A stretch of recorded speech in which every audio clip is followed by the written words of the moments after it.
Magandang araw Kuya Chris. Ganoon din sa lahat ng mga kaistorya na walang sawang nakikinig sa inyong programa. Ako po si Elsa, hindi ko tunay na pangalan. 41 taong gulang at kasalukuyang nakatira ngayon dito sa Siquijor. Ang kwentong aking ibabahagi ngayon ay patungkol sa istoryang kinasasangkutan ng aking nanay at tatay at ng isang manananggal. Taong 1980, sa isang liblib na lugar dito sa Siquijor. Payapang naninirahan ng aking nanay at tatay roon sa munti nilang bahay. Itago na lang po natin sila sa pangalang Rudy at Nora. Nung panahong yon, ay wala pa silang malalapit na kapitbahay kaya tahimik lang ang kanilang paligid. Napapalibutan din ng mga nagtataasang punong kahoy ang kanilang bahay. Pinili nila ang tumira sa lugar na yon dahil malapit lamang sa kanilang taniman ng kamote at saging. Maayos naman ang kanilang pamumuhay, ngunit pakiramdam nila ay hindi sila buo dahil sa kawalan nila ng anak. Maraming beses silang sumubok na magkaroon ng anak, ngunit matagal-tagal pa bago sila nabiyayaan ng supling. Nang mga sumunod na araw ay naging sunod-sunod ang pananakit ng buong katawan ni nanay. Maya-maya rin itong nagsusuka at saka naging antukin.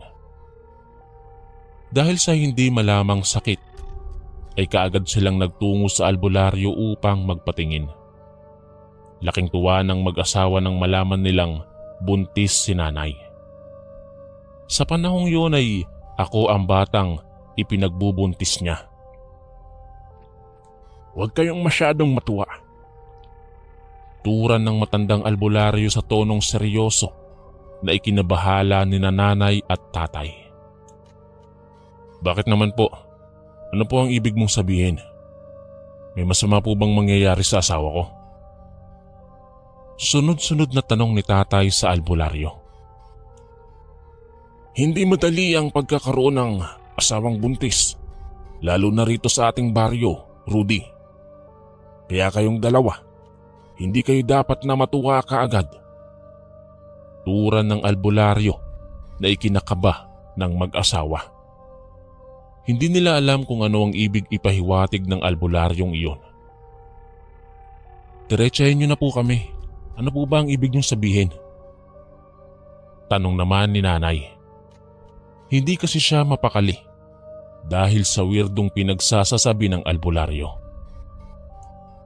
Ang isang buntis ay lapitin ng mga engkanto at aswang, lalo na ng mga manananggal. Nababanguhan sila sa amoy ng batang nasa sinapupunan mo. Salaysay ng albularyo na ikinatindig ng balahibo ng mag-asawa. Kung ganoon po, ano po ang mga kailangan naming gawin nang sa gayon ay maiwasan ng mga inaasahang pangyayari? Karagdagang tanong ni tatay. Sa tuwing sasakit ang tiyan ni Nora, ibig sabihin nito ay may umaali-aligid na aswang sa paligid nyo, Rudy. Kung magkataong mangyari iyon, ay kinakailangan mong pausukan ang palibot ng bahay nyo, lalo na ang tapat ng bintana at pintuan. Paalala ng albularyo na agad namang sinang-ayunan ni tatay. Lahat ng sinabi ng albularyo ay tiniyak nilang maitatak sa kanilang mga isipan. Umuwing masaya ang dalawa na may bahid ng takot at pangamba. Simula nang magbuntis si nanay ay doon na nagsimula ang mga kababalaghang kanilang nararanasan. Halos gabi-gabi ay nararamdaman nilang may mga nilalang na umaali-aligid sa palibot ng kanilang bahay. Dahil doon ay hindi na nagpapaabot ng dilim si nanay kapag siya ay nasa labas. Ang mga bintana at pintuan ay agad nang nakasarado sa tuwing sumasapit ang 5:00 ng hapon. Rudy, natatakot ako na baka mawala ang anak natin. Balisang wika ni nanay. Huwag mo na kasing iisipin ng mga bagay na yan. Baka mas lalong mawala ang anak natin kakaisip mo ng mga masasamang bagay eh. Ikalma mo lang ang iyong sarili para hindi maapektuhan ng bata. Suwestyon ni tatay kay nanay. Habang abala na nag-uusap ang dalawa, ay biglang may narinig silang kumakaluskos sa kanilang sagingan. Sumakit din ang tiyan ni nanay ng mga oras na yun. Gusto niyang sumigaw sa sobrang sakit pero pinipigilan siya ni tatay na humiyaw. Dahil sa pangyayaring iyon, kahit pa nakakatakot ay naglakas si tatay ng loob na lumabas ng bahay at kumuha ng posporo at bunot ng niyog. Pinausukan niya ang palibot ng kanilang bahay upang subukang itaboy ang masamang elemento na nagnanais na lumapit kay nanay. Nang matapos na magpausok ay kaagad na ikinandado ni tatay ang pintuan at hinarangan niya pa iyon ng malaking mesa upang makasiguro na ligtas sila sa loob. Pinakalma ni tatay si nanay at inutusang umakto na parang walang nangyari. Hindi rin nagtagal ay pansamantalang nakaiglip ang dalawa. Subalit sa kalagitnaan ng gabi, isang kalabog sa bubong ang kanilang narinig. May kung anong mabigat na bagay ang dumapo sa kanilang bubungan. Nasundan pa ito ng boses na parang may halimaw na gutom. Nung oras na iyon ay si nanay ang unang nagising dahil sumakit ang kanyang tiyan. Narinig ni nanay na may kung anong malaking hayop ang naroon sa bubong na parang kinakalmot ang yero ng kanilang bahay. Pilit na ginising ni nanay si tatay ng mga sandaling yon. Subalit mahimbing ang tulog ni tatay. Upang tuluyang magising ang asawa ay sinampal ni nanay si tatay ng malakas. Nang magising si tatay ay narinig niya rin ang nakangingilong paglangit-ngit ng yero na parabang kinakalmot. Nangamba ang mag-asawa sapagkat ang bubong ng kanilang bahay ay pinatungan lamang ng malaking troso. Hindi na pako ang yero. Inipitan lamang ito ng mga pampabigat na tabla upang hindi liparin ng hangin. Nang makita nilang nailusot na ng aswang ang mahahaba nitong kuko, agad na hinugot ni Itay ang kanyang itak na naroon sa dingding ng kanilang bahay. Dahil nahihirapan siyang tagain ang daliri ng aswang na nasa itaas, ay napagpasya ni tatay na kumuha ng asin at bawang. Inihagis niya ang asin patungo sa bahagi ng bubong kung saan nakalusot ang daliri ng aswang. Dumaing ang aswang na parabang nasaktan dahil sa asin at bawang na dumampis sa kamay nito. Nagsumigaw si tatay ng mga oras na iyon at naglakas siya ng loob na lumabas tanga ng itak. Pinagmumura niya ang aswang at nang makalabas siya ay doon niya na lamang isang manananggal pala ang aswang na dumapo sa kanilang bubong. Lumipad ito palayo sa kanilang bahay. "Bumalik ka rito! Papatayin kitang demonyo ka!" Bulyaw ni tatay. Nang mapansing nakalayo na ang manananggal, ay muling pumasok si tatay sa loob ng bahay at niyakap ang kanyang asawa na umiiyak. Kinaumagahan ay kinumpuni agad ni tatay ang bubungan. Nagtiba siya ng maraming puno ng saging sa kanyang taniman at ang puno ay ipinatong niya sa kanilang bubong. Tinali niya rin ang kanilang bubong upang hindi na ito matuklap pang muli sa oras na bumalik ang manananggal. Magdamag niyang inasikaso ang pagpapatibay ng kanilang bahay. Ang lahat ng asin ay ibinudbud niya sa bubong at paligid sa kanilang bahay. Pinagkasya niya naman ang iilang piraso ng bawang na panabit sa bintana at pinto. Muli ay sumapit na naman ang nakakakilabot na gabi. Sa kasamaang palad ay umulan ng malakas. Dahil doon ay natunaw ang mga asin na ibinudbud ni tatay sa bubungan at sa paligid ng kanilang bahay. Napasapo si tatay sa kanyang noo at nasundan niya ng pagkakamot ng kanyang ulo. Nagsimulang kabahan silang mag-asawa dahil anumang oras ay maaaring magtungo sa kanilang bahay ang manananggal, lalo pa at tumila na ang ulan. Upang makasigurong may panlaban sila sa oras na pumanhikang aswang, ay hinasa ni tatay ang kanyang itak.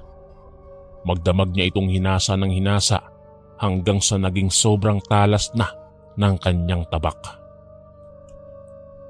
"Sige na, Nora, matulog ka na at ako na ang bahalang magbantay sa'yo." Sambitla ni tatay kay nanay.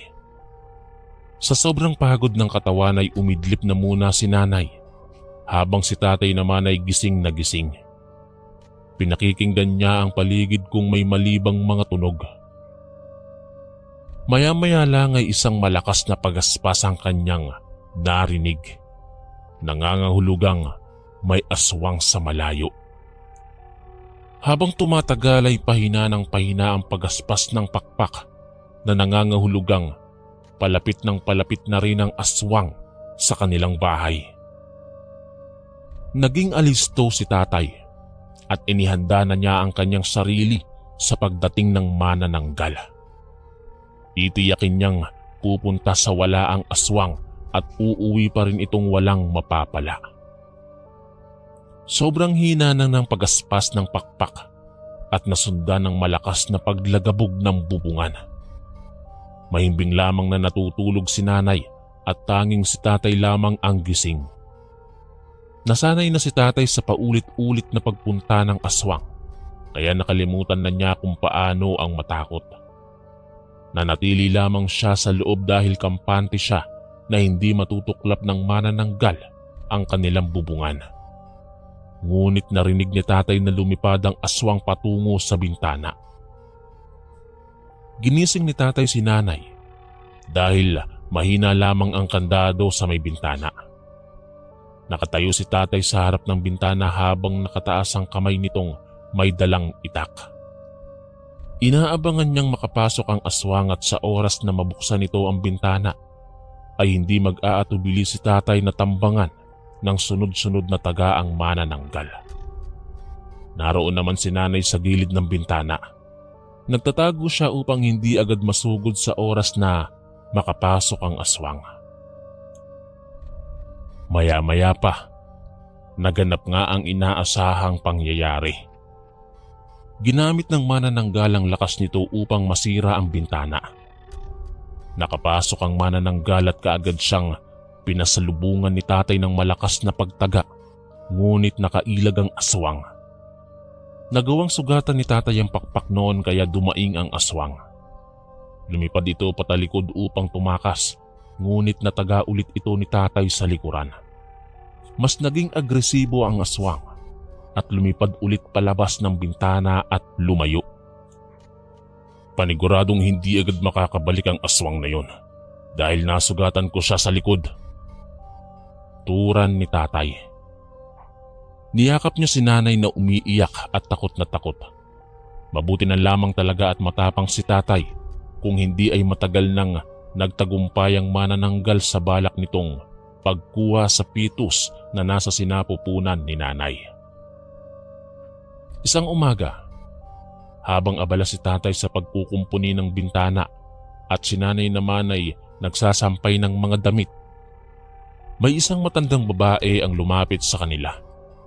Nakayuko na ito sa sobrang katandaan at walang pasabing lumapit kay nanay. Nagulat si nanay nang bigla siyang hawakan ng matanda sa tiyan. Agad na napasigaw si nanay at napaatras palayo sa matanda. Nagulat naman si tatay sa sigaw ng kanyang asawa kaya agad itong tumakbo, tanga ng martilyo at itinutok niya iyon sa matanda. "Sino ka? Bakit ka nandito?" Agad na tanong ni tatay sa matandang nakasuot ng damit na purong kulay itim. Nanlisik ang mata ng matanda habang nakatingin sa tiyan ni nanay at pagkatapos ay nagpakawala ito ng ngiti at saka nagwika. "Ako ang magiging kumadrona ng misis mo.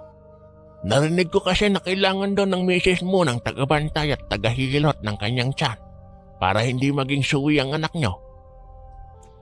Turan ng matanda. Nagtaka si nanay at tatay sa kanilang narinig. Hindi naman nila kasi ipinagkakalat na kailangan nila ng kumadrona. Gayunpaman ay natuwa ang mag-asawa ng malamang kumadrona ang matandang iyon. Naisip pa rin nila na malaking tulong kung patutuloyin nila ang matanda sa kanilang bahay upang maging kumadrona. Wala pa rin kasi silang nakikita na kumadrona o kakilala na magpapaanak kay nanay. Ilang buwan nilang nakasama ang matanda at napakalaki ng naitulong nito sa pagbubuntis ni nanay. Sa tuwing sumasakit ang tiyan ni nanay ay yung matanda ang tumutulong sa kanila. Doon na rin muna tumira sa kanilang bahay ang matanda upang masubaybayan nito ang lumalaki pang tiyan ni nanay.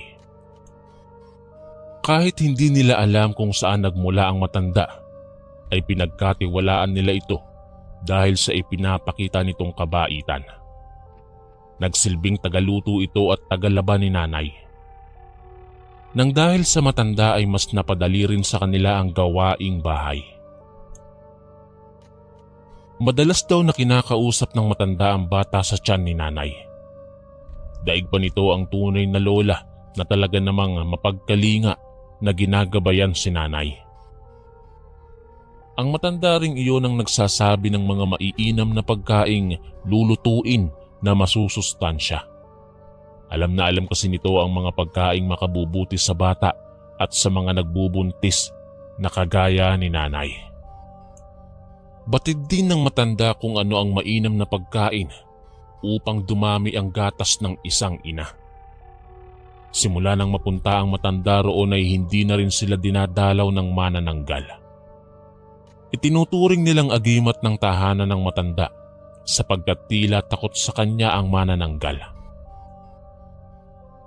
Napansin nilang mahilig ang matanda sa pagkukwento ng mga nagiging karanasan nito, ngunit ang ipinagtataka ni tatay ay kahit kailan ay hindi nito nabanggit ang kanyang pangalan at lugar na pinanggalingan. Lola lang ang tawag nila sa matanda. Hindi nila ito tinatawag sa pangalan nito dahil hindi naman nila alam ang pangalan ng matanda. Sa hindi inaasahang pangyayari, ay aksidenteng naabutan ni tatay na nagbibihis ng damit yaong matanda. Nakita niya ang sugat sa likod ng matanda.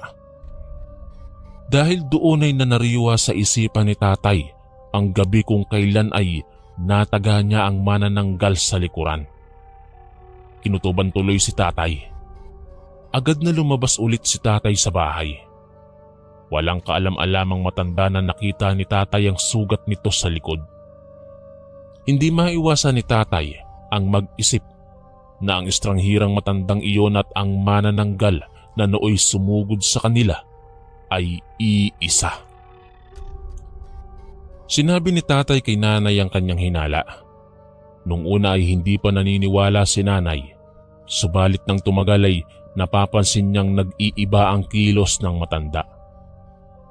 Habang lumalaki ang tiyan ni nanay, ay napapansin nilang nag-iiba na ang ugali ng matanda. Parang balisa na ito at nababaliw. Palagi itong tumititig sa tiyan ni nanay at naglalaway. Kaya sa mga sumunod na gabi ay naging alisto sila sa matanda. Mas tumindi pa ang hinala ng mag-asawa dahil sa nangyari nung isang gabing kasama nila ang matanda. Habang mahimbing daw na natutulog si nanay, ay nararamdaman niya raw na may humihipo sa kanyang tiyan. Nung una ay inakala niyang si tatay lamang ang humahawak sa kanyang tiyan, ngunit ang himas ay nasundan ng pagtusok ng kuko sa kanyang tiyan. Agad na naimulat ni nanay ang kanyang mga mata at laking gulat niya nang makita niya ang matanda na tila nasasabik na buksan ang kanyang tiyan. "Lola, ano pong ginagawa mo?" tanong ni nanay. Halata sa ekspresyon ng mukha ng matanda na nagulat ito sa nangyari. Gayunpaman ay nagawa pa rin itong magpalusot. Sinabi nito na pinapahiran niya lang ng lana ang tiyan ni nanay upang hindi malamigan. Nagtungo sa kanilang pwesto si tatay at nagtataka rin. Hinugot ni tatay ang kanyang itak at itinutok niya sa matanda ang patalim. Umamin ka nga. Ikaw ba ang manananggal na palaging nagpupunta rito noon? Diretsahang tanong ni tatay. Nakatingin sa kanya ang matanda. Malagkit ang titig nito na wari bang nanggigigil at nais na gumanti. Anong pinagsasabi mong manananggal, iho? Isa akong tao. Tao ako. Paliwanag ng matanda. Itinaas niya ang kanyang kamay upang ipahiwatig na hindi siya lalaban. Kung hindi ikaw ang aswang, ano ang nangyari sa sugat mo sa likod? Karagdagang tanong ni tatay. Ito ba? Nagkasugat ako sa likod dahil sa pangangahoy ko noon nang binuhat ko ang kahoy. Natusok ako at nahiwa ng matulis na patpat na nakausli sa sako. Palusot ng matanda. Hindi na kumbinsi si tatay sa palusot ng matanda, ngunit naawa si nanay sa matanda. Pinigilan ni nanay si tatay at nakiusap si nanay na matulog na lang sila ulit. Sa kalagitnaan ng gabi ay nabulabog sila sa paglapag ng manananggal. Nang mga oras na iyon ay wala na ang matanda sa loob ng bahay. Kaya mas kinutuban sina tatay at nanay na tila bang kumbinsido na sila na ang matandang nagpakilalang kumadrona at ang manananggal ay talagang magkakilala o iisa. Lumawit mula sa bubunga ng mahabang dila ng manananggal. Inabangan naman ni tatay ang dila at nang makahanap ng tamang pagkakataon ay kaagad niyang pinutol ang dila ng manananggal. Dumaing ang manananggal at nagwala sa itaas ng bubong. Nagkalampagan ng yero. Nang dahil siguro sa pagkaputol ng dila nito ay agad na umalis ang manananggal. Tumahimik ang paligid kaya nakahinga ng maluwag-luwag sina nanay at tatay. Maayos silang nakatulog dahil paniguradong hindi na makababalik ang manananggal na yon. Kinaumagahan ay naroon sa loob ng bahay ang matanda. Nagluluto ito ng umagahan, ngunit ang nakapagtataka ay hindi na umiimik ang matanda. Hindi na ito nasagot sa tuwing tinatanong ni nanay at tatay. Nagkakatitigan na lamang sila nanay at tatay na parabang nababasa nila pareho ang kanilang iniisip. Ang matanda ay masama na lagi kong makatingin na parabang galit na galit. Nagtataka man ay ikinuwento ni tatay roon sa matanda ang ginawa niyang pagputol sa dila ng manananggal. Habang nagkukwento ay napapansin nilang mas naging kakaiba ang kilos ng matanda. Tila bang mas nagalit ito kay tatay. Para bang gusto nitong saktan si tatay pero nagpipigil lamang. Lola, bakit hindi ka nagsasalita? Tanong ni tatay sa matanda. Subalit tumitig lamang ng masama ang matanda sa kanya habang nanginginig ang mga palad nito na gustong mangalmot. Umiling-iling ang matanda at kalaunan ay labis na pinagpapawisan. Lumipas ang isang buong araw na hindi man lang nila narinig na nagsalita ang matanda. Sumapit ang hating gabi. Napansin ni tatay na bumangon ang matanda at lumabas. Nagtungo ito sa sagingan at nagpunas ng langis sa katawan. Maya-maya lang ay nakita ni tatay kung paanong humiwalay ang pang-itaas na katawan ng matanda sa baywang nito. Agad na tumakbo si tatay pabalik sa loob ng bahay at binalaan niya si nanay.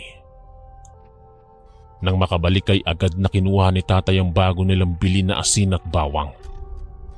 Nang mapansin niyang lumapag na sa bubong ang matanda, agad na lumabas si tatay at nilagay niya ang asin at bawang sa kalahating katawan ng matanda na naiwan doon sa sagingan. Pagbalik ni tatay sa loob ng bahay ay napansin niyang nakalawit na ang dila ng matanda patungo sa sumisigaw na si nanay. Sa sobrang takot ay hindi na nagawa ni nanay ang tumakbo, kaya agad na pinutol ni tatay ang mahabang dila ng aswang. Dumaing ang manananggal at mas lumakas ito at naging agresibo. Nagawa ng manananggal na tuklapin ang bubong ng bahay kaya napilitang tumakbo palabas ang mag-asawa. Tumakbo si nanay at tatay sa kamutihan habang hinahabol ng manananggal. "Layuan mo na kaming demonyo ka!" Sigaw ni tatay habang iwinawasiwas nito ang kanyang itak. Sa tuwing nagtatangkang sumunggab ang manananggal ay agad na tinataga ito ni tatay. Si nanay naman ay nasa likod niya lang. Hawak-hawak ni nanay ang kanyang tiyan habang nakasunod lamang siya sa likuran ni tatay. Patuloy lamang si tatay sa pananaga sa tuwing lumalapit ang manananggal. Pinuntirya ni tatay ang pakpak ng manananggal kaya nagkagulagulanit iyon at nahirapang lumipad. Kalaunan ay nanghina ang manananggal sa dami ng dugong nawala sa katawan nito. Napansin nito na magbubukang liwayway na, kaya minainam ng manananggal ang bumalik sa kalahati nitong katawan. Nagpumilit na magpunta ito sa kalahati niyang katawan kahit pagula-gulanit na ang pakpak nito. Dumaing lamang ang manananggal at nagpakawala ng panaghoy sapagkat hindi niya magawang bumalik sapagkat may asin at bawang na nakalagay sa kalahati ng katawan niya. Hindi rin nagtagal ay tuluyang sumapit ang liwanag at doon ay nasunog ang manananggal. Nagsumigaw ito at pumagaspas ng pumagaspas, ngunit kalaunan ay tuluyan itong naging abo na humalo sa hangin. Malaki ang pasasalamat nila nanay at tatay dahil nalampasan nila ang nakakatakot na tagpong yon. Maging ako ay malaki ang pasasalamat sa kanila maging sa Panginoon, sapagkat hindi nila ako hinayaang makuha ng manananggal nung ako ay nasa sinapupunan pa lamang ni nanay. Habang sinusulat ko po itong kwentong ito, ay naluluha akong naaalala ang aking ina.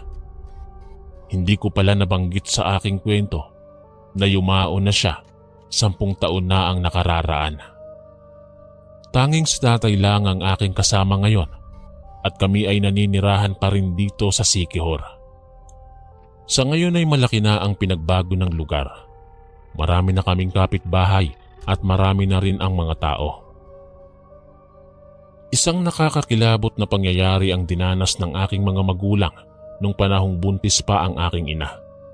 Isang kasaysayan sa aming buhay ang hindi ko na malilimutan hanggat ako ay nabubuhay pa sa mundong ito. Hanggang dito na lamang po ang aking kwento, Kuya Chris. Lubos na gumagalang ang inyong kaistorya, Elsa.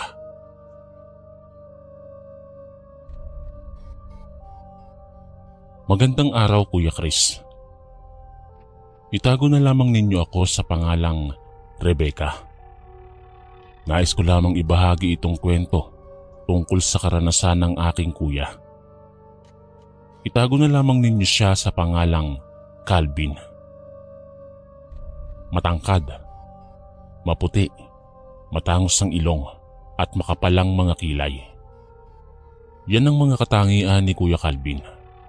Siya ang tipo ng lalaking masasabi kong habulin ng mga babae. Marami kasing nagkakagusto sa kanya nung kapanahunan ng kanyang pagiging binata. Ayon pa nga sa iba, parang ginayuma raw ni Kuya Calvin ng mga babae dahil habol ng habol sa kanya. Marami na rin siyang naging nobya at sa katunayan ay hindi na nga niya nabilang sa kanyang mga daliri kung ilang babae na ang dumaan sa kanyang buhay. Tubong Pangasinan po kami ni Kuya. Pangingisda ang trabaho ni Kuya Calvin noong binata pa lamang siya. Madalas siyang sumasama kay Itay sa laot para naman makatulong siya sa amin. Mahirap lang po kasi kami at tanging pangingisda lamang ang pinagkukunan namin ng pang-araw-araw. Araw ng Sabado. Madaling araw iyon nang tumungo sa laot sina Kuya Calvin at Tatay Alfredo. 18 taong gulang pa lamang si Kuya noon pero marami na siyang alam tungkol sa iba't ibang uri ng pangingisda. Madaling araw silang umaalis at umuuwi mga bandang alas 6 o alas 7 ng umaga. Maraming mga tao ang nag-aabang sa gilid ng dagat para bumili ng isda. Uso rin sa aming lugar ang mag-ihaw ng isda sa gilid ng dagat habang pinapanood ang banayad na paghampas ng alon sa karagatan. Nang makadaong na sina Itay at Kuya Calvin, kaagad na nagsilapitan ng mga tao patungo sa bangka. Tinignan nila kung marami ba ang isdang nahuli nila Kuya Calvin at Tatay Alfredo. Grabe! Napakarami naman ang isdang ito. Sambit ng isang matandang lalaki nang makita nito ang mga nahuling isda nila Kuya. Napakarami kasi ng kanilang isda. Mga mahigit 100 kilo ang mga isdang naroong nakalambitin sa kanilang lambat. Nagtulong-tulong ang mga tao sa pagkuha ng mga isda mula sa lambat. Siyempre, kapag tumutulong sila ay binibigyan din sila ni Itay ng isda. Habang kinukuha nila ang mga isda mula sa lambat, biglang may dumating na isang dalagang babae.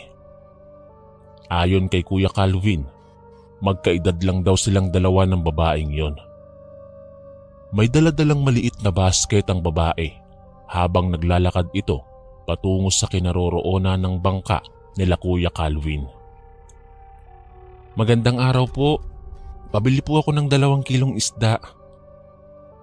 Wika raw ng babae nang makarating ito sa tapat ng bangka. Simpleng t-shirt lamang at pants na maong ang suot ng babae. Mayroon pa raw itong malaking sombrero. Isang sombrero na kagaya ng mga ginagamit ng mga magsasaka sa kanilang bukirin. Unang kita pa lang daw ni Kuya Calvin sa babae ay masasabi na niyang baduyang klase ng pormahan nito. Ay Luna, nandito ka pala. Mabuti naman at napasal ka dito sa dagat. Sabi raw ng isang matandang lalaki sa babaeng may hawak na basket. Dahil doon ay nalaman daw ni Kuya Calvin na Luna pala ang pangalan ng babae. Inutusan po kasi ako ni nanay na mag-abang ng isda para maiban naman ang aming ulam. Sawa na raw po kasi sa ulam na puro na lang gulay eh. Sagot ni Luna sa kanyang kausap na si Mang Dolpo. Mukhang magkakilala raw ang dalawang iyon ayon kay Kuya, sapagkat kung saan-saan na napapadpad ang kanilang usapan. Nakikinig lamang daw si Kuya Calvin habang patuloy siyang nangunguha ng isda sa lambat. Oo nga pala Luna. Di ba wala ka pang nobyo? Tamang-tama. Single rin itong si Calvin. Abay bagay na bagay talaga kayo sa isa't isa. Pareho kayong mga masisipag. Sabi pa raw ni Mang Dolpo kay Luna. Nagtawanan daw ang lahat ng mga naroon habang inaasar nila si Luna kay Kuya Calvin. Pangising-ngisi lang daw si Luna, samantalang si Kuya Calvin naman ay halos hindi na maiguhit ang muka. Naiinis daw kasi siya kapag inaasar siya sa mga babaeng hindi niya naman tipo. May pagkasuplado rin kasi si Kuya Calvin. Minsan nga, daig niya pa ang babaeng may regla kapag tinotopak siya. Mula nang ipinakilala ni Mang Dolpo si Luna kay Kuya Calvin, napansin daw ni Kuya na palaging nakatingin sa kanya si Luna. Habang abala raw si Kuya sa pangunguha ng mga isda sa lambat, ay nauhuli niya si Luna na pasulyap-sulyap sa kanya. Minsan ay ngumingiti pa raw ito pero hinahayaan lang ni Kuya Calvin. Oy, pagbilhan na ninyo ng isda si Luna ay para naman makauwi na siya sa kanilang bukid habang sariwa pa ang isda. Wika ni Mang Dolpo. O sige Calvin, kunin mo muna ang timbangan at pagbilhan mo na itong si Luna ng 2 kilong isda. Utos ni Itay kay Kuya Calvin. Muli na namang nagtawanan ng mga taong naroon at panay asar daw sila kina Luna at Kuya Calvin. Ay nako, baka ma-inlove kayo sa isa't isa ha.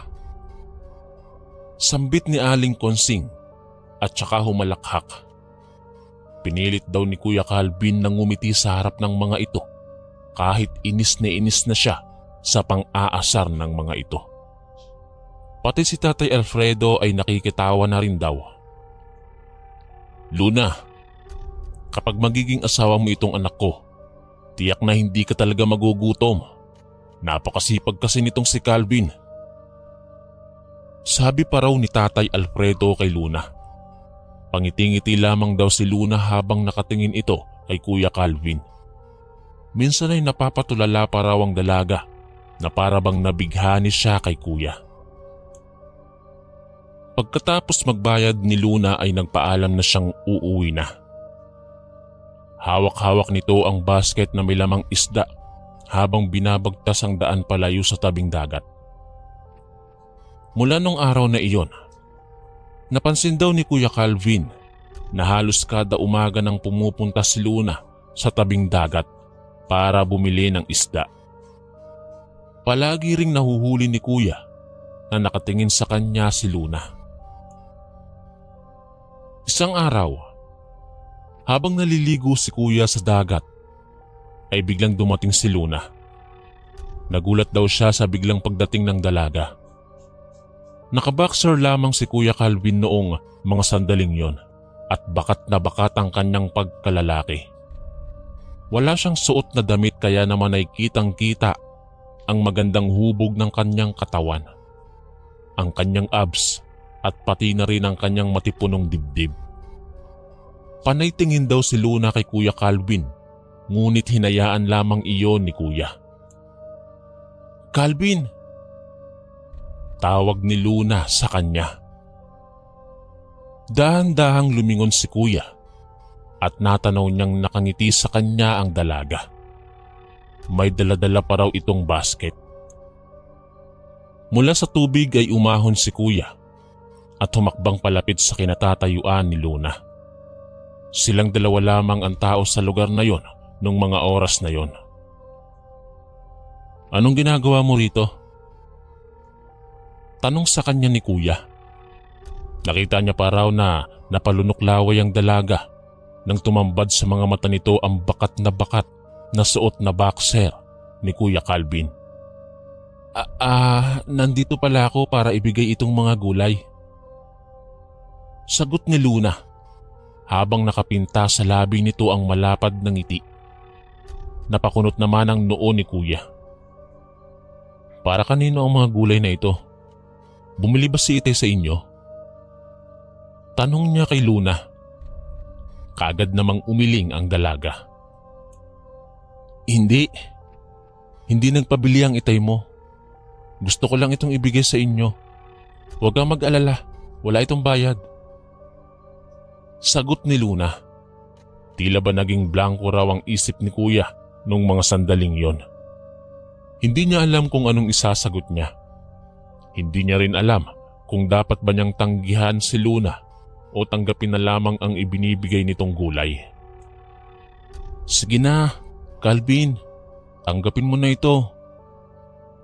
Pamimilit ni Luna kay Kuya. Humugot muna si Kuya ng malalim na hininga bago sumagot. Nako, nakakaya naman sa'yo, Luna. Huwag ka nang mahiya, Calvin. Minsan lang naman ako nagbibigay at isa pa, suki naman ninyo ako sa mga isda nyo. Kaya tanggapin mo na itong mga gulay ko. Wika ng dalaga. Dumako ang tingin ni Kuya Calvin sa laman ng basket. Maraming gulay ang kanyang nakita. Kagaya na lamang ng ampalaya, talong, sitaw, kalabasa at marami pang iba. Sariwang-sariwa parawang mga gulay na iyon, sabi ni Kuya. Napakarami namang gulay ng dala mo. Ibenta mo na lang kaya yan kay Itay para naman mapagkakitaan mo rin. Sabi ni Kuya kay Luna. Naku, wag na, Calvin. Tanggapin mo na lang ito. Marami pa naman kaming mga gulay roon sa aming bukid eh. Sagot naman ni Luna. Ilang beses na tumanggi si Kuya, ngunit ilang beses din siyang pinilit ni Luna. Dahil doon ay wala na siyang nagawa pa, kung di ay ang tanggapin na lamang ang alok ni Luna. Tuwang-tuwa raw ang dalaga sapagkat tinanggap ni kuya ang bigay nitong gulay. Nagpasalamat naman si kuya sa dalaga. Pagkatapos noon ay nagpaalam na si Luna na uuwi na ito sa kanilang bukid. Hindi pa naman kasi sila masyadong close ni kuya, kaya parang naiilang daw si kuya na kausapin si Luna ng pangmatagalan. Lalo na't silang dalawa lamang ang naroon sa tabing dagat nung mga sandaling yon. Nang makaalis na si Luna, umuwi na rin si kuya. Dala-dala niya ang basket na may lamang mga gulay. Malapit lang naman ang aming bahay sa tabing dagat, kaya naman ay mabilis na nakauwi si kuya. "O Calvin, ano yung dala-dala mo?" Tanong ni Nanay Mirasol nang mapansin nito ang pagdating ni kuya. Nagwawalis sa bakuran si Nanay Mirasol nung mga oras na iyon at nabaling ang atensyon nito sa daladalang basket ni kuya. "Mga gulay po, inay." Sagot ni Kuya Calvin at saka huminto sa tapat ni inay. Inilagay niya ang dala niyang basket sa harap ni nanay. Kuminang ang mga mata ni inay nang matanaw niya ang mga sari-saring gulay. "Aba, napakarami naman itong gulay mo. San ba ito nanggaling? Ha, Calvin?" Tanong ni inay sa kanya. "Kay Luna po ito nanggaling, inay." Sagot naman ni kuya. Kitang-kita raw ni kuya ang pagkunot ng noon ni nanay nang marinig nito ang tinuran ni kuya. "Kay Luna nanggaling ang mga gulay na ito? Aba, bakit niya naman tayo binigyan ng gulay ng ganito karami?" Tanong ni inay habang binabalot ng pagtataka ang mukha nito. "Hindi ko nga rin alam, nay. Pero sabi niya sa akin, binigay niya raw ito dahil suki siya ni Itay sa mga isda. Wala naman sana akong balak na tanggapin yan eh. Pero pinilit niya ako kaya tinanggap ko na lang." Wika ni Kuya Calvin. "Abay, mabuti naman. Malaking tulong na rin itong mga gulay. At nang makapagpalit naman tayo ng ulam. Puro na lang kasi isda ang inuulam natin eh. Nakakasawa na rin minsan." Sambit ni inay at saka kinuha niya ang basket. Inilagay niya iyon sa loob ng aming kusina. Natatawa na lang daw si Kuya Calvin dahil tuwang-tuwa raw si Nanay Mirasol sa gulay na bigay ni Luna. Mas gusto kasi ni inay ang mag-ulam ng gulay kaysa naman sa mag-ulam ng isda. Nang sumunod na mga araw, nagulat si Kuya Calvin dahil araw-araw nang pumupunta si Luna sa aming bahay para magbigay ng mga gulay. Hindi naman kami nanghihingi pero ewan kung bakit bigay ng bigay pa rin si Luna. Kapag babayaran ni inay ay hindi naman niya ito tinatanggap. Umabot na rin sa aming mga kapitbahay ang araw-araw na pagpunta ni Luna sa bahay para lamang maghatid ng dala nitong mga gulay. "Uy Calvin, nobya mo na ba si Luna?" Tanong ng aming kapitbahay na si Aling Pasing. Nagulat si Kuya Calvin dahil sa tanong na yon. "Ano pong nobya ang sinasabi niyo? Hindi ko nga nililigawan ng babaeng yun eh." Sagot ni Kuya Calvin. Wala sa oras na napakunot noo si Aling Pasing. "Sos, parang nobya mo naman yun ah. Palagi nga siyang pumupunta sa inyo at binibigyan ka ng gulay." Wika pa ni Aling Pasing. Hindi na lamang pinansin ni Kuya Calvin ang mga pinagsasasabi nito. Sa katunayan, hindi lamang si Aling Pasing ang nagtatanong kay Kuya kung magnobya na ba sila ni Luna. Pati ang iba naming kapitbahay ay nagtatanong din.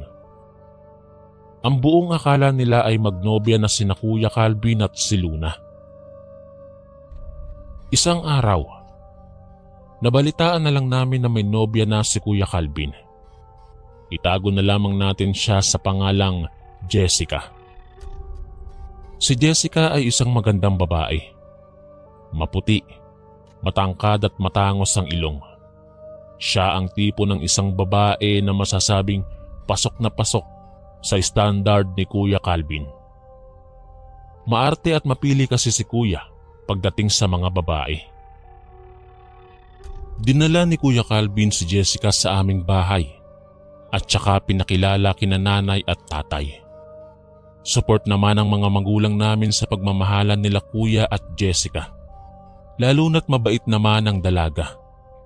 Magalang, desente kong manamit at maingat sa kanyang mga salita. Palaging isinasama ni Kuya si Jessica sa aming bahay hanggang sa nalaman ni Luna na may nobya na si Kuya. Isang araw habang nakatambay raw si Kuya Calvin sa tabi ng dagat ay biglang dumating si Luna. Napalingon siya nang maramdaman niya ang pagdating nito. "May nobya ka na pala, Calvin?" Wika ni Luna na ikinagulat ni Kuya. Nagtinginan sila ng mata sa mata at tila ba mayroong malalim na kahulugan ng klase ng tinging ipinupukol ni Luna. "Ano naman ngayon kung may nobya na ako?" tanong ni Kuya Calvin. Inaamin niyang medyo nairita raw siya sa tanong na iyon ni Luna. "Bakit hindi ako ang niligawan mo? Ano bang mayroon sa babaeng yun na wala sa akin?" Desperadang tanong ni Luna kay Kuya Calvin. Matapang ang tono ng boses ni Luna at para bang taglay ng mga salita nito ang malalim na kahulugan. Doon na nagsimulang magtaka si Kuya. "Anong ibig mong sabihin, Luna?" Nangungusap ang mga mata ni Kuya Calvin habang titig na titig siya kay Luna. Nagkasalubong pa ang kanyang kilay dahil sa naghahalong gulat at pagtataka ng maulinigan niya ang mga tinuran ng dalaga. "Calvin, mahal kita. Hindi mo ba ramdam yun? Hindi mo ba napapansin na may pagtingin ako sa'yo? Ganyan ba kamanhid ang puso mo, Calvin?" Malakas na turan ni Luna habang magkaharap sila ni Kuya. Dapit hapon na iyon kaya naman ay walang ibang tao ang naroon at nasapo na lang daw ni Kuya ang kanyang ulo at saka marahang tinapat si Luna. "Patawad, Luna, pero hindi kita gusto." Batid naman ni Kuya na masasaktan si Luna. Ngunit mas pinili niya pa ring sabihin kung ano ang totoo. Ayon pa sa kanya, wala raw talaga siyang naramdaman para kay Luna at kailanman ay hindi niya binalak na ligawan ang dalaga. "Ang sakit mong mahalin, Calvin. Ang sakit-sakit mong mahalin. Manhid ka." Sa mga sandaling iyon ay nagsusumigaw na raw si Luna sa harapan ni Kuya na para bang kasalanan pa ni Kuya Calvin kung bakit hindi siya nagustuhan nito. "Patawarin mo ako, Luna. Hindi ko kayang suklian ang pagmamahal na inaalay mo sa akin." Buong tapat na wika ni Kuya Calvin. Kita niya sa mga mata ni Luna kung gaano ito nasaktan. Kitang-kita niya rin ang pagtulon ng mga luha ng dalaga. Naawa si Kuya Calvin ngunit hindi niya naman pwedeng turuan ang kanyang puso na mahalin si Luna. Kaya kahit masakit para sa dalaga, sinabi pa rin ni Kuya na wala siyang nararamdaman para kay Luna. "Hindi ka magiging masaya, Calvin, at pagsisisihan mong hindi ako ang babaeng pinili mo." Galit na usal ni Luna kay Kuya Calvin. Tila ba may laman ang mga salitang pinakawalan nito. Masakit ang tinging ipinupukol nito kay Kuya. Ang klase ng tingin na para bang galit na tigre. Pagkatapos ng sinabi ni Luna ay umalis na ito sa harapan ni Kuya. Naiwang nakatulala sa tabing dagat si Kuya Calvin. "Pambihirang babae." Sambit ni Kuya habang ang kanyang mga mata ay nakasunod sa mga papalayong hakbang ni Luna. Nung oras na iyon ay napagtanto ni Kuya na kaya pala kami binibigyan ni Luna ng mga gulay ay dahil may gusto siya kay Kuya. Akala ng dalaga ay makukuha niya ang puso ni Kuya Calvin ngunit nagkamali siya. Mula nung araw na tinapat ni Kuya Calvin si Luna na hindi niya masusuklian ang pagmamahal ng dalaga, ay hindi na muling nagpakita pa si Luna. Hindi na ito pumupunta sa tabing dagat at hindi na ito bumibili ng isda. Hindi na rin ito nagbibigay ng gulay. Tila ba napuno ng galit ang puso ni Luna kaya hindi na siya namin muling nasilayan.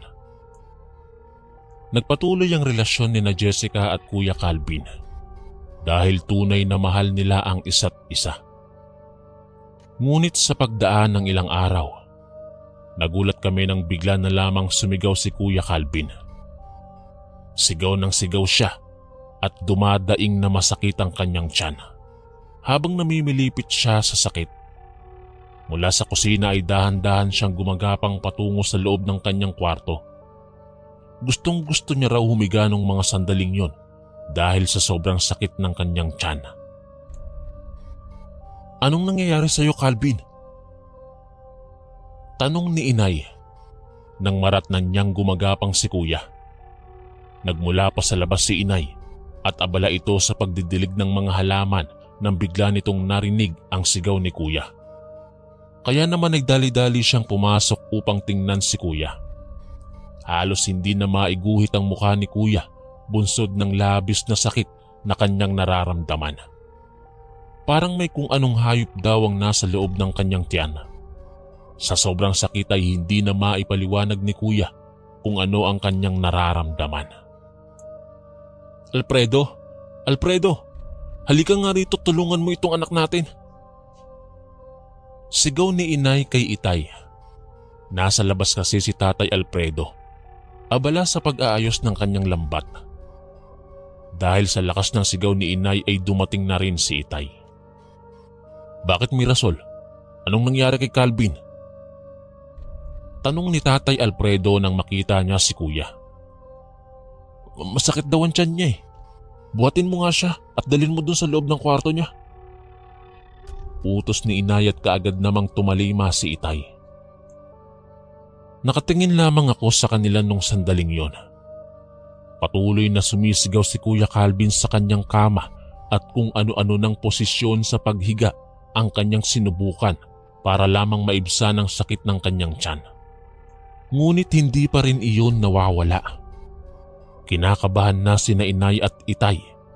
Naaawa sila kay Kuya at hindi na nila alam kung anong gagawin nila nung mga sandaling yon. Ano bang kinain ni Calvin? At bakit sumakit ang kanyang tiyan?" tanong ni Tatay Alfredo. Kanin. At saka isda lang naman ang kinain niya." Sagot naman ni Inay. Panay-isip sila kung ano ang dahilan ng pagsakit ng tiyan ni Kuya Calvin. Baka raw nahampas lang siya ng hangin o baka naman ay hindi natunawan ng pagkain. Nilagyan na rin ni Inay ng panghaplas ang tiyan ni Kuya, ngunit wala pa rin itong epekto. Namimilipit pa rin si Kuya dahil sa sobrang sakit.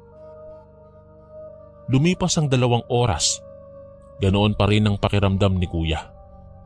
Tila ba hindi nababawasan ang sakit ng kanyang tiyan. Pumunta na rin sa amin ang iba naming kapitbahay upang tingnan ang kalagayan ni Kuya. "Dalhin na ninyo sa ospital si Calvin. Baka kung anong sakit na yan, mas maiging maaga pa at nang maagapan agad." Suwestyon ni Aling Pasing. Kaagad namang sumang-ayon ng ibang naroon. Wala nang nagawa sina Inay at Itay, kung di ayang dalhin na lamang si Kuya Calvin sa ospital. Habang tumatagal kasi ay napapansin namin na palala ng palala ang sakit ng tiyan ni Kuya. Sakay ng tricycle ay dinala nila Tatay Alfredo at Nanay Mirasol si Kuya Calvin sa ospital. Mga kalahating oras ang iginugol nila sa pagbiyahe bago raw sila nakarating sa ospital. Nagtagal sila roon ng 1 araw sa loob ng ospital dahil hindi pa rin nawawala ang sakit ng tiyan ni Kuya. Nabubulabog na rin ang ibang mga pasyenteng naroon dahil sa malakas na sigaw ni Kuya. Ayon pa sa doktor, wala naman daw sakit si Kuya base sa result nito.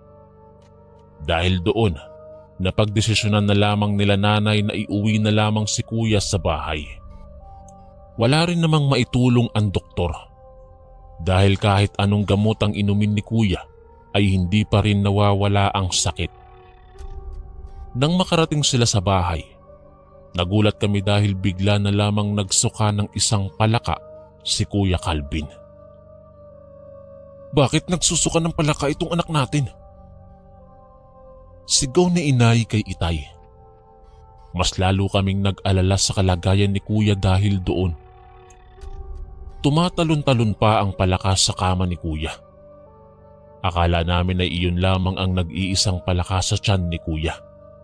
Ngunit mas lalo kaming nagulat dahil sunod-sunod ang pagsuka ni Kuya Calvin ng palaka hanggang sa 3 maliliit na palaka na ang kanyang naisuka. Natataranta na si Nanay Mirasol samantalang si Itay naman ay nandidiri na dahil sa mga palakang naisuka ni Kuya. Ano ba naman ito, Mirasol? Pinapabayaan mo kasi itong anak mo. Baka kung saan saang lugar na naman ito nagpunta. Bulyaw ni Itay.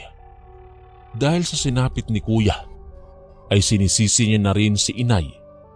Pero ang totoo, hindi naman gumagala si Kuya Calvin. Pwera na lamang kung mga importanteng lugar ang pupuntahan niya. Hindi naman gumagala sa malayo itong si Calvin eh. Ewan ko ba kung bakit ganito ang sinapit niya. Sagot naman ni inay. Halos nagkakainitan na ng ulo ang dalawa. Samantalang si kuya naman ay panay ang suka. Huwag na nga kayong magbangayan dyan, Alfredo at Mirasol. Ang mabuti pa, dalhin na ninyo sa albularyo si Calvin. Sabat naman ni Mang Kanor. Kinakabahan na talaga kami nung mga sandaling yon. Dahil parang hindi na talaga normal ang sakit ng tiyan ni Kuya Calvin. Naaawa na kami sa kanya. Dahil umiiyak na siya at sumisigaw. Dinalan nila sa pinakamalapit na albularyo si kuya, pero hindi pa rin talaga nawawala ang sakit ng tiyan niya. Kung ano-anong orasyon na ang ginawa ng mga ito, ngunit tila ba wala pa ring epekto. 3 araw nang sumasakit ang tiyan ni Kuya Calvin at hindi na nila alam kung ano ang gagawin. Hindi lamang palaka ang isinukan ni kuya, pati na rin mga ipis. Grabe na talaga ang nangyayari sa iyo, anak. Hindi na namin alam kung saang albularyo ka namin dadalhin. Umiiyak na wika ni inay. Naaawa na siya sa kalagayan ni kuya. Namamayat na ito dahil hindi na ito kumakain. Kapag hating gabi ay tumitindi ang sakit ng kanyang tiyan.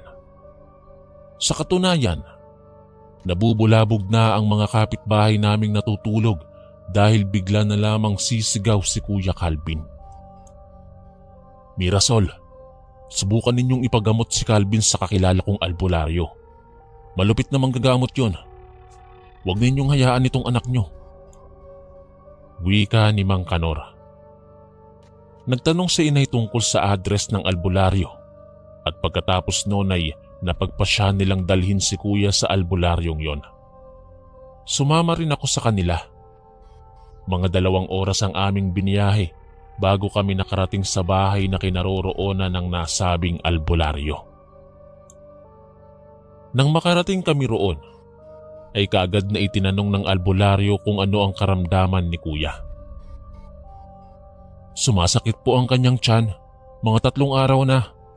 Hindi siya nakakatulog sa gabi at sumusuka siya ng mga ipis at palaka. Sagot ni inay. Sinimulan na ng albularyo ang paggamot kay kuya. Nag-oorasyon pa ang albularyo habang ginagamot si kuya. Ayon pa sa kanya, kinulam daw si Kuya Calvin at isang babae ang bumabarang sa kanya. Ginalingan ng albularyo ang paggamot kay kuya hanggang sa nalaman nito kung sino ang kumukulam sa kanya. Laking gulat namin nang malamang si Luna pala ang nagkulam kay kuya. Kaya niya raw iyon ginawa dahil nagalit siya kay kuya nung nalaman nitong may nobya na si Kuya Calvin. Laking pasasalamat namin sa albularyo sapagkat gumaling na si kuya. Akala kasi namin hindi na siya gagaling. Nang makauwi na kami sa bahay, okay na ang pakiramdam ni Kuya Calvin. Natuwa kami dahil hindi na siya nahihirapan.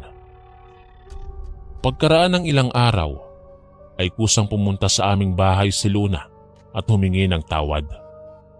Nangako ito na hindi niya na raw muling uulitin ang kanyang ginawa kay Kuya. Kahit grabe ang ginawa ni Luna, ay pinatawad pa rin siya ng pamilya ko at mula noon ay hindi na nangingialam si Luna sa buhay ni Kuya.